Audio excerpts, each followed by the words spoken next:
नमस्कार, मैं रवीश कुमार। अमेरिका ने ईरान के तीनों न्यूक्लियर प्लांट पर बम गिरा दिया है। ईरान के सरकारी टीवी चैनल ने कहा है तीनों परमाणु ठिकानों को पहले ही खाली करा लिया गया था। इस वजह से न्यूक्लियर रेडिएशन का कोई खतरा नहीं।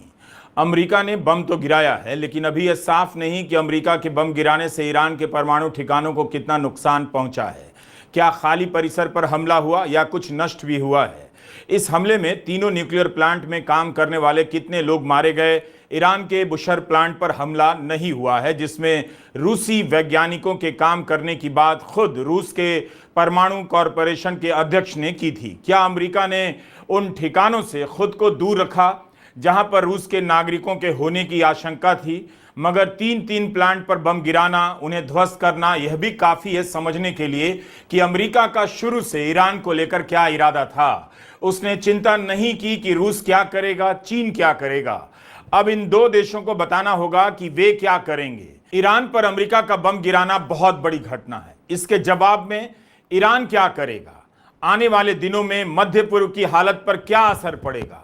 भले न्यूक्लियर प्लांट को खाली करा लेने का दावा किया जा रहा है, लेकिन ईरान ने अमेरिका के हमले से इनकार नहीं किया है। इस हमले के बाद अमेरिका को संबोधित करते हुए राष्ट्रपति ट्रंप ने जिस तरह से ईरान के बारे में कहा है, उससे साफ है कि यह लड़ाई यहीं खत्म नहीं होगी और ना यहीं खत्म करने का इरादा लगता है। ट्रंप ने ईरान को आतंक का समर्थन करने वाला दुनिया का नंबर 1 देश कहा। बम गिराकर ट्रंप ने साबित कर दिया कि अमेरिका से ज्यादा इस्राइल की चलती है। इस्राइल अमेरिका को चलाता है। ट्रंप ने बम गिराने से पहले अमेरिकी कांग्रेस की मंजूरी लेने की जरूरत भी नहीं समझी। उन्हें पता था कि मंजूरी शायद ना मिलती। उन्होंने बम गिराने से पहले दुनिया के सामने ठोस सबूत भी नहीं रखे कि ईरान ने बम बनाया है या नहीं।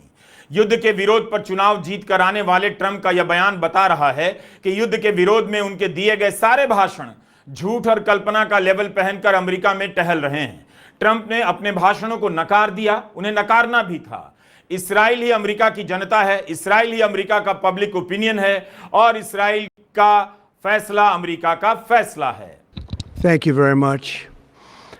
A short time ago, the U.S. military carried out massive precision strikes on the 3 key nuclear facilities. Netanyahu और ट्रंप के भाषण अब एक जैसे हो चुके हैं। ट्रंप ने केवल बम गिराने की सूचना नहीं दी, बल्कि यह भी बता दिया कि वे ईरान को किस नजर से देखते हैं। ट्रंप ने कहा कि ईरान अमेरिका और इस्राइल की मौत का ऐलान पिछले 40 साल से करता आ रहा है और सड़क छाप बमों के सहारे हमारे लोगों को घायल कर रहा है, मार रहा है। इस्राइल के प्रधानमंत्री बेन्यामिन नेतन्याहू ने ट्रंप को बधाई भेजी है। कहा है, ईरान के न्यूक्लियर ठिकानों पर बम गिराने के आपके साहसिक फैसले के लिए बधाई। अमेरिका के इस शक्तिशाली प्रदर्शन से इतिहास बदल जाएगा। ट्रंप के इस कदम ने मध्य पूर्व में शांति और समृद्धि का नया रास्ता बना दिया है। नेतन्याहू ने कहा कि राष्ट्रपति ट्रंप और मैं अक्सर शक्ति से शांति लाने की बात करते रहे हैं। अमेरिका के लिए इस्राइल कितना अहम है या इस्राइल का अमेरिका में कितना प्रभाव है कि अमेरिका ईरान के खिलाफ अपने सैनिक उपकरण और अरबों डॉलर की सप्लाई के बाद भी जंग में उतर गया। तो एक तरफ ट्रंप मनमानी कर रहे हैं, इस्राइल के दबाव में आ गए हैं, दिख भी रहा है, दिखाया भी जा रहा है कि इस्राइल अमेरिका को चलाता है। फिर भी उसी अमेरिका में लोग इसी वक्त खुलकर बोल रहे हैं। सेनेटर बर्नी सैंडर्स ने तो कहा है बेन्यामिन नेतन्याहू अमेरिका के राष्ट्रपति नहीं हैं। ईरान पर बम गिराने के तुरंत बाद उन्होंने अपना बयान जारी कर दिया। क्या आप कल्पना कर सकते हैं अगर भारत का कोई सांसद, विपक्ष का कोई सांसद इस तरह से निंदा कर देता या सवाल उठाता तो क्या होता?